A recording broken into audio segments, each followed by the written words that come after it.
You said that some of the opponents to your gender recognition reform bill are transphobic, misogynistic, homophobic, maybe racist as well.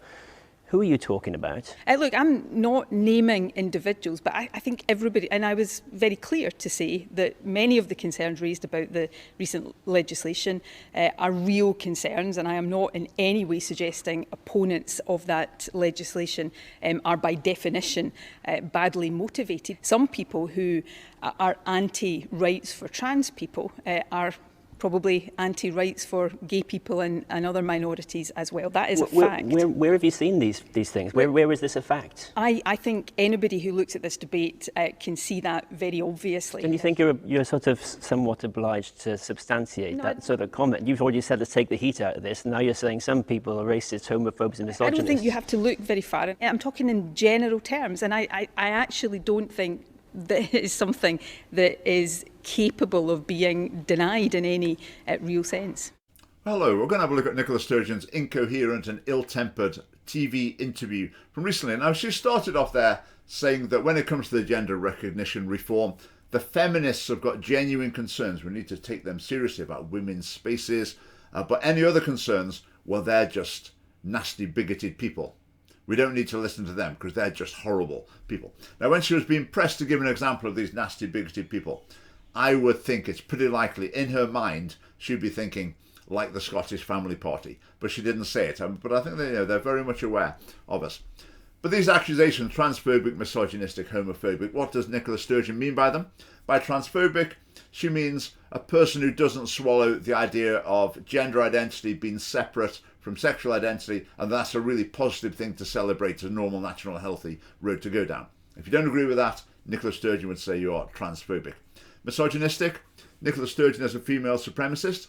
She believes that women are just better than men, and she believes that systems need to be skewed in favour of women. She believes that the differences between men and women are all the result of sexism, rather than just natural differences that in many cases are complementary and to be celebrated. And Nicola Sturgeon's primary definition of homophobic would be a Christian who believes the traditional teachings of the Christian church. And when it comes to racism, I don't see what this has got to do with anything at all. But I'm sure there's some racist people who oppose the gender recognition reform. But there's plenty of people with some pretty hostile and unsavoury attitudes towards English people, for example, within the Scottish nationalist movement and the SNP as well. For example, the ones who once told me to go home to England. But Nicola Sturgeon finishes there by saying that what she says is not capable of being denied. I mean, that's absolutism for you. What she actually means is she is not capable of accepting that reasonable people might disagree with her. But you've said that you didn't want a male rapist in a female prison. I'm asking you about a transgender person who committed offences against teenage girls in a female toilet. That already happened. She was sent to a women's prison. You don't seem able to tell me whether or not you think that was acceptable. I'm not going to sort of comment on decisions that have been taken in the past by the prison service on the basis of risk assessments that they have carried out. We have seen in recent days, and that's just a fact of life, a heightened degree of public concern around these issues, and what we've done is set out clarity that in many respects are giving clarity about decisions that the prison service in all likelihood would have reached through the normal procedures anyway. Well, that's incoherent in places. When she talks about the heightened concern around these issues, she says that's just a fact of life, as if to say, oh, it's just something that just happens to have come along now. You know how these things happen. There's no justification for it. It's just, the public's a bit irrational, and at the moment they're a bit worked up about that. So we're having to try and cope with that. That was the sort of impression I thought she was giving with what she said there. But she's essentially saying she's entirely happy with the existing setup. That when a man wants to go to a woman's prison, then there should be some case-by-case assessment of the risks that they might pose. Now, if she's happy with that system, why do they need to review it? Well, I think the answer's as she was referring to earlier. The irrational public's just got in a bit of a state about it at the moment. So if we say we're having a review, that will just calm people down. But in actual fact, we're going to carry on with exactly the policy we've already got. My question is, are all trans women women? You haven't answered that question. Well, that's not the point that we're dealing with That's here. the question I'm Look, asking. trans women are women, but in the prison context, there is no automatic right for a trans So woman. there are contexts where a trans woman is not a woman. No, there is there is circumstances in which a trans woman will be housed in the male prison estate Is because there of any the context nature in of the which a crime. woman born as a woman will be housed in the male estate? Look, we're talking here about trans And I'm women. now asking about women born as women. I don't think there are circumstances there, but So it's different for trans women. well, yes, and I'm not. So they're not equal. That is not that there is a risk assessment process done for trans women that takes account of the nature of the crime. Clearly, significant concern arises out of sexual crime and whether it's appropriate for them to be in a female prison or a male prison. My question is, are all trans Look, women women? You haven't answered that question. Well, that's not the point that we're dealing with That's here. the question I'm Look, asking. trans women are Nicola Sturgeon there, obviously quite angry.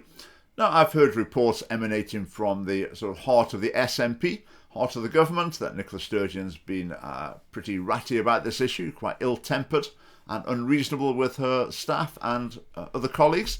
So yeah, let's see how that develops. But are all trans women women? Well, Nicola Sturgeon thinks, yes, they are. That's her definition of a woman, is someone who thinks they're a woman.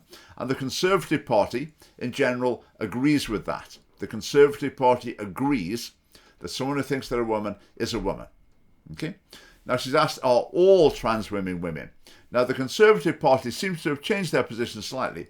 They now seem to be saying, yes, all trans women are women, unless you're a rapist or a sex offender. Okay? Now, the Conservative Party, of course, they are in favour of the 2004 Gender Recognition Act that says basically a man can become a woman can become a man. And notice the Gender Recognition Act. It's not the Gender Change Act. So the law's not based on the assumption that when you fill the form in and get your certificate, at that point you've changed gender, you've become a woman, you've become a man. That's not what the law enshrines, because it's the gender recognition. So the assumption of the law is that this woman is actually already a man, and the law is just recognising that truth. That's what's embodied in that, and that's what the Conservative Party agree with. The Scottish Family Party, we would repeal that law, because we don't think a man can become a woman or a woman become a man. Now, obviously, they agree with the law, but people in their heart of hearts, they know it's not really true. And so there are various exceptions where they say, okay, we'll say you're a woman, but there's sometimes when we can't actually treat you like a woman because you actually aren't one. I mean, that's when this hits reality. And the situation of men in women's prisons is a very sharp example of that. Now, Nicola Sturgeon there was asked about the possibility of a woman, in other words, a trans man, wanting to be in a man's prison. And Nicola Sturgeon said, that was sort of unthinkable, that we don't need to consider that. But why not? Why not? I mean, surely if these gender changes are real, surely sooner or later there is going to be a so-called trans man in a woman's prison who's going to demand to go to a men's prison. And I assume on Nicola Sturgeon's philosophy that would be okay, pending a risk assessment. And for the Conservatives, they say that's okay as long as they're not a sex offender. During the passage of the bill, I tried to stop sex offenders from being able to exploit self-ID. One of my amendments, jointly submitted with Michelle Thompson, would have prevented anyone charged with rape from being able to seek a gender recognition certificate. Now, that's the Conservative MSP. That's just confirming what I was saying. The Conservative Party's definition of a woman is adult human female, or a man who is not a sex offender with a certificate from the government, or a man who's not a sex offender who thinks they're a woman. That's the Conservative definition of a woman. Scottish Family Party definition of a woman, adult human female, full stop.